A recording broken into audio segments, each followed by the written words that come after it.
What is up, guys? Welcome back to another GeekaWhat video, and in today's video I'm going to be building an awesome RTX 3080 gaming PC build for 2021. In this video I'm going to run you through all the parts I chose for this build and why, put it together from start right through to finish, and then boot it up to see how it performs in the biggest titles out there. And spoiler alert, this build, boy does it have some power. So without any further ado, let's dive into it after a quick ad from today's video sponsor. The Corsair K70 RGB 10 keyless Champion Series keyboard is one of Corsair's latest releases and builds a keyboard in an awesome 10 keyless form factor. The Champion range has been specifically developed with top esports pros and builds on years of testing. RGB can be easily customized in Corsair iCUE as usual, while durable PBT double shot keycaps and Cherry MX switches guaranteed for 100 million keystrokes keep you on top of your game. Learn more at the link in the description below. Let's kick things off as usual by installing as many components into the motherboard for this build as possible. Now the motherboard is the first surprise in today's video, as yes, I'm using an Intel CPU, specifically this Intel CPU, the Core i7-11700K, and that means I need an Intel platform motherboard. The motherboard chipset you go for depends on the kind of features you're after. On the Intel side, you can go for a cheaper B560 motherboard, but you lose a lot of the overclocking support that will be quite handy in a system like this. MSI's Z590 Tomahawk is a really great middle ground. It gives you the extra features, versatility, and overclocking that you'll find on the Z590 chipset without too much extra cost associated. It also comes with Wi-Fi built in, so if anyone's looking to build this system, you haven't got to worry about adding your own Wi-Fi card, which is always a big bonus. The MSI Z590 Tomahawk is a really great middle ground, with some awesome features that includes Gen4 NVMe SSD support, passive chipset cooling as well, so you haven't got any loud fans or anything like that. You've got 4 RAM DIMM slots on the top right hand side of the board, and a built-in rear IO shield. Here you'll find a 2.5 gigabit Ethernet port, a USB 10 gigabit Type A, and a 20 gigabit Type C port. Crazy stuff, alongside Wi-Fi 6E and plenty of USB connectivity. Remember, you won't need to use the display outputs on the motherboard, as we've got a dedicated GPU for that a little bit later. In order to install the CPU into the motherboard, it really is quite simple. You need to find the CPU and locate the little golden triangle, often on the bottom left corner. Here you'll find a little golden triangle, and we're going to match this up with the triangle on the bottom left corner of the CPU socket. Lift up the retention arm really nice and easily, a little something like this, and then the CPU gently drops into place. No force or any pressure is required for this stage, as it will just seed. You can give it a bit of a wobble, make sure it's in correctly, and then fasten the top down. With this being an Intel CPU, there is a bit more pressure you've got to apply to the chip, so don't panic, but it's in the retention stage, not when you actually first pop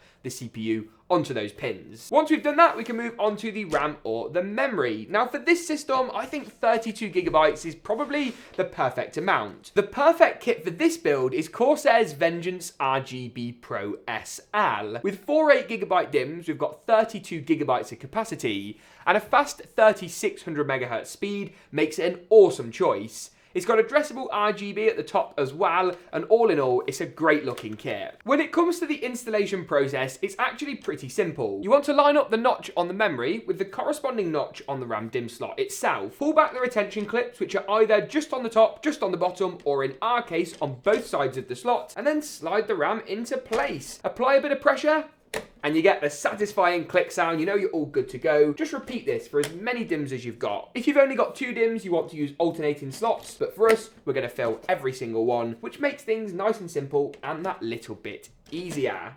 That moves us nicely on then to the next component today, which is our M.2 SSD storage. Now this particular drive is a 2TB drive, but I'd recommend 1TB capacities for this build if you're looking to save a little bit of cash. This MP600 core from Corsair is a Gen 4 drive, giving us blistering fast speeds of up to 3.7 gigabytes per second on the sequential write, but up to 5 gigabytes a second on the read. 5 gigabytes per second! That is some sonic right there.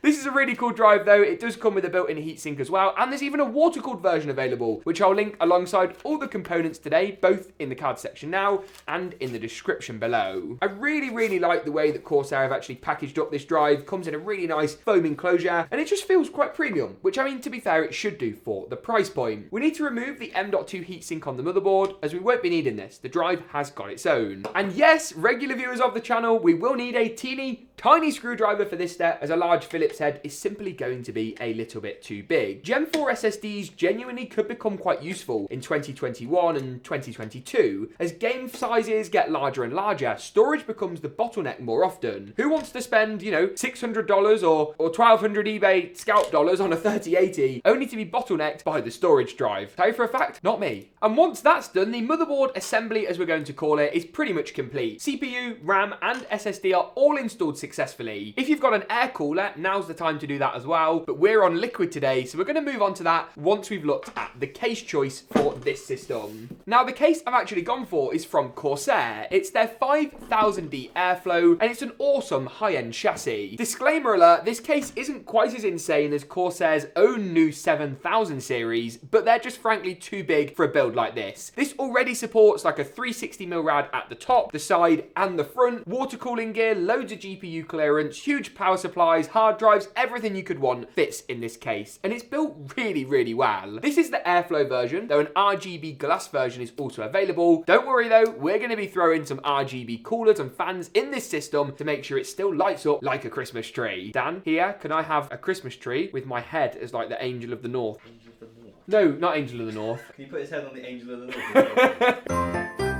Bit of a top tip from me as well here, make sure to take off as many of the case side panels as possible early on. This will give you nice and easy access to the case and just make screwing the motherboard in around about here that little bit easier. It's then a simple case of locating each of the holes through the motherboard, 3 at the bottom, 3 in the middle and 3 along the top, and lining these up with the 9 holes on the motherboard tray. Once again, 3 along the middle, 3 along the top and 3 along the bottom. Confused myself there. And then you can screw the motherboard in nice and easily. No I/O shield to worry about, as it's of course pre-installed onto the motherboard. Lovely stuff. Which brings us nicely onto the cooler, the next part of the system today. This is MSI's brand new MPG Core Liquid K360, and it actually has a screen on it, which is very, very exciting. It's an Acertech cooler, so you know it's going to be pretty decent, and with addressable RGB fans, it should help light our build up. The only dilemma I've really got is where in the case to put it. Obviously the water block's going to go on the CPU here. Do we put it at the top? Do we put it at the side? Do we put it at the front? I genuinely don't really know. I'm thinking at the moment maybe a top-mounted cooler will look the best, and then we'll pop some RGB fans on the side or the front,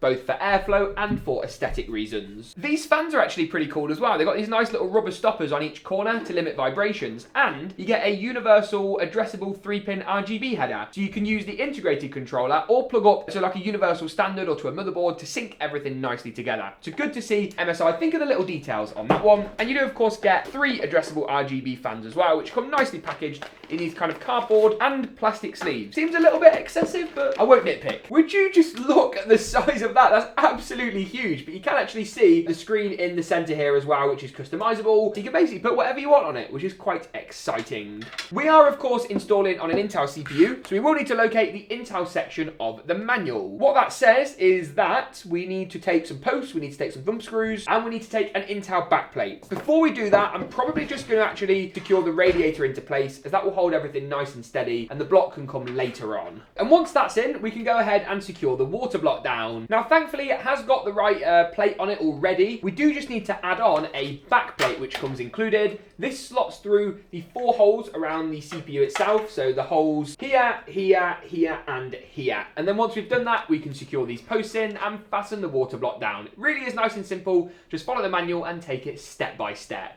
I'm really liking the look of that actually. We definitely need to pad the system out with a couple of extra RGB fans just to fill this empty space. But before we do that, let's install the graphics card. This is the MSI RTX 3080 Suprim X. It is one of my favourite, if not my favourite 3080 designs out there, and MSI have killed it. You can find out why in our full review over on GeekaWhat.com in the card section now, or in the links in the description below. It's a really powerful card for 4K and 1440p gaming, and frankly it's a much better choice than the 3080 Ti if value is what you're concerned about. GPU availability is still pretty difficult, although it is improving, and here in the UK some retailers actually have 30 series cards available near MSRP that that you can buy right now. My friends in the States and around the world, things are getting better. Stay hopeful and be patient. Now, this card design is actually one of my favorites out there for a few different reasons. Not only do you get a Suprim mousepad included in the box, but the card is actually a triple slot beast of a GPU. It only uses 2 PCI slots on the case, but does take up quite a bit more room than that, with a large Suprim backplate that has this really nice aluminum finish and keeps the GPU nice and cool. It's factory overclocked as well, which also helps with your performance out of the box and makes it a better option than something like a Founders card if performance is what you're after. It is a pretty chunky boy though in terms of power, with 3 additional 8-pin GPU power connectors in addition to the power it will get from the motherboard. Now, we need to line the GPU up with the PCI slot that we're going to use, so in our case it is this one around about here, which means we need to unscrew the 2nd and 3rd PCI slots. If you're looking for some performance figures on this card, hold out as we will be testing it in the biggest titles at the end of today's video. And then it is a very simple case of just sliding it into place.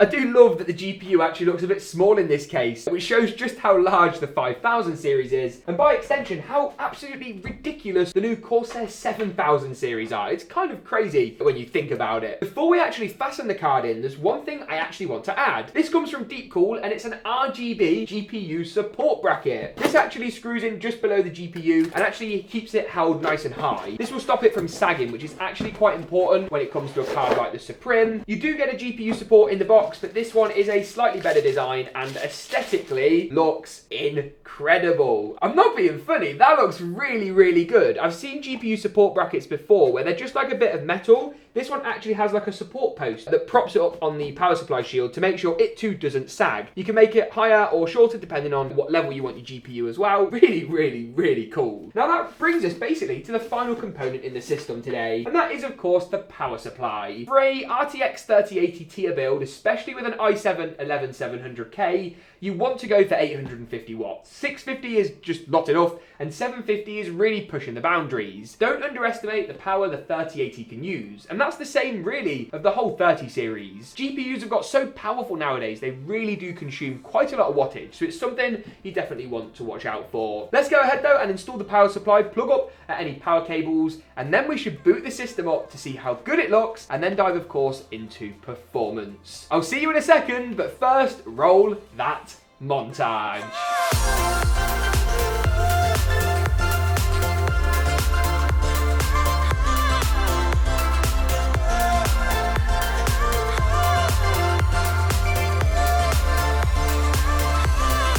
With the epic glam montage in the bag, it's now about time to see just how good this system performs in the biggest titles out there. On your screen now is a selection of the most popular games on the market, from harder to run titles like Cyberpunk 2077 to easier games like CSGO. We're going to dive into a closer look at each of our focus titles in a moment's time, so hang tight. The first of those focus titles is GTA 5, a universally recognised benchmark test that allows you to compare this system to plenty of others that we've built. At 4K high settings, we got 118 frames per second on average, tested in the game's inbuilt benchmarking mode. Watch Dogs Legion was a similarly positive story. At 4K high settings with DLSS enabled, we got 130 frames per second on average, with 117 and 104 for the 90 and 99th percentiles, while this dropped down to 82, 75 and 64 respectively at 4K high settings with ray tracing enabled. To get 80 frames a second at 4K with RTX on is pretty bonkers and shows the pure power